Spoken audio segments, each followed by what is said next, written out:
I'm sure you remember the basic tenets of the cell theory, but the most common question I get is about the third one. All cells come from pre-existing cells. But where did the first cell come from?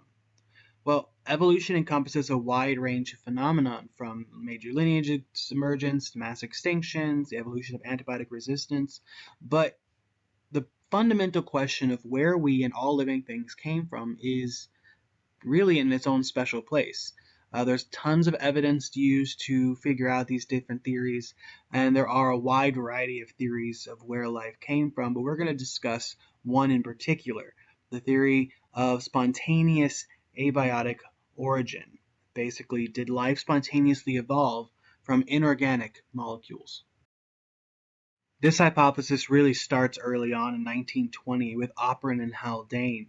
They said that the early atmosphere was composed of a certain composition of gases: water, carbon dioxide, nitrogen, hydrogen, ammonia, methane, but very low oxygen, because this would have been prior to the evolution of photosynthesis. Oxygen is, of course, an oxidizer. So without that oxygen, organic molecules would not break down as quickly.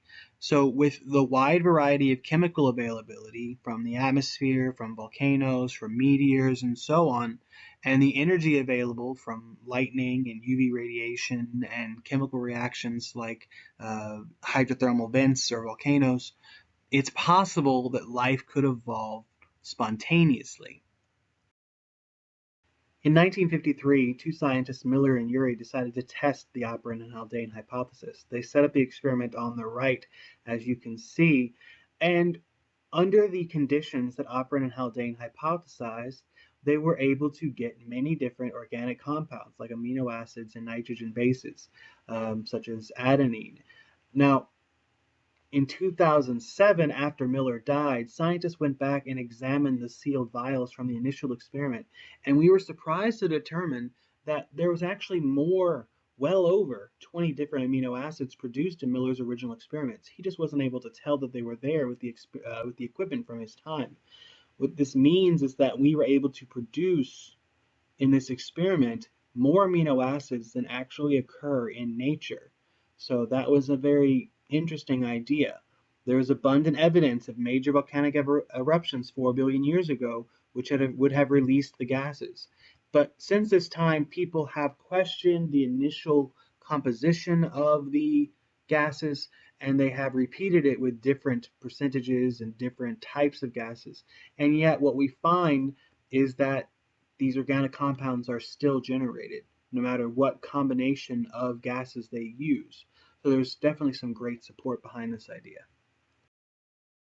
Outside of the theories of where life came from, there are some key events that had to have happened regardless of which theory you follow. Simple organic molecules, similar to the nucleotides shown below, are the building blocks of life and must have been involved in its origin. Experiments suggest that organic compounds like these could have been synthesized, as we saw in Miller and Urey, because they're just long chains of simple nucleotides.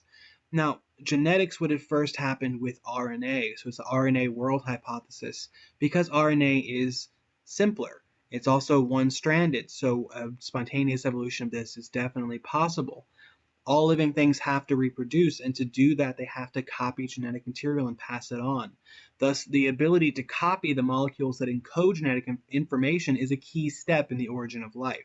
Without it, life could not exist. Many biologists have support for this RNA world because RNA does a lot of jobs besides just storing genetic information. It's able to copy itself, it's able to perform basic metabolic functions, it is able to regulate its own self in different types of RNA, and sometimes some people even think more importantly, it's catalytic. It's able to act as an enzyme, which is called a ribozyme. And that's really strange because for us, we use proteins as enzymes, but RNA can do it all by itself. So self-replication opened the door for natural selection. Once a self-replicating molecule formed, some variants would have done a better job than others. Those better variants would take over, and continuous natural selection would build those small changes, making a more stable and efficient organism over time. Now, self-replication and genetic information is not enough to really be successful in the long term, but the evolution of a membrane surrounding the genetic material provided two huge advantages. The products of the genetic material could be kept close by, and the internal environment of this protocell could be different than the external environment. So cell membranes must have been so advantageous that these encased replicators quickly outcompeted naked replicators. This breakthrough would have given rise to organisms much like a modern bacteria. Around 2 billion years ago, we started to develop internal membranes, and it yielded the first organelles, like the nucleus. Up until this point, life probably still relied on RNA for most jobs, but everything changed when some cell or group of cells evolved to use different types of molecules for different functions. DNA became the genetic material, proteins became responsible for basic metabolic reactions. RNA was demoted to a messenger, carrying information from the DNA to protein building centers in the cells. Cells incorporating those innovations easily would have outcompeted the old-fashioned cells with RNA-based metabolisms, hailing the end of the RNA world. But that's not really enough to make eukaryotes happen. Eukaryotes happen through a process called endosymbiosis. You have two independent bacteria, one engulfs the other, and the one that was engulfed lives inside rather than being digested. As the cells copy, that organelle stays with it, and you turn into your basic eukaryotes. We know that endosymbiosis happens several times. For animal cells, endosymbiosis occurred at least once, and that was how we got our mitochondria. So it was an aerobic bacteria that we engulfed, and it became our mitochondria. The second endosymbiosis happened in plants and algae, and this is where the chloroplast came from. Because keep in mind that plants have mitochondria, but they have more than just mitochondria, they have a chloroplast. So at some point that later organelle or that later cell engulfed a photosynthetic bacteria and repeated the process. Endosymbiosis as a theory was really strongly fought against for many years, but the creator of the theory, Lynn Margulis, who you can see on the right, who FYI was the wife of Carl Sagan, put forward a great deal of evidence, which has been increased since then. New mitochondria and plastids are formed only through a process similar to binary fission. If you remove a mitochondrial chloroplast from a cell, they cannot create new ones. Their transport proteins are similar to prokaryotic proteins. They make their own enzymes, which are also similar to prokaryotic enzymes. Their DNA is circular, unlike the linear DNA found in our nuclei. If you look at the actual genes, their genes are very similar to prokaryotic genes. They have prokaryotic-sized ribosomes, the 70S ribosomes.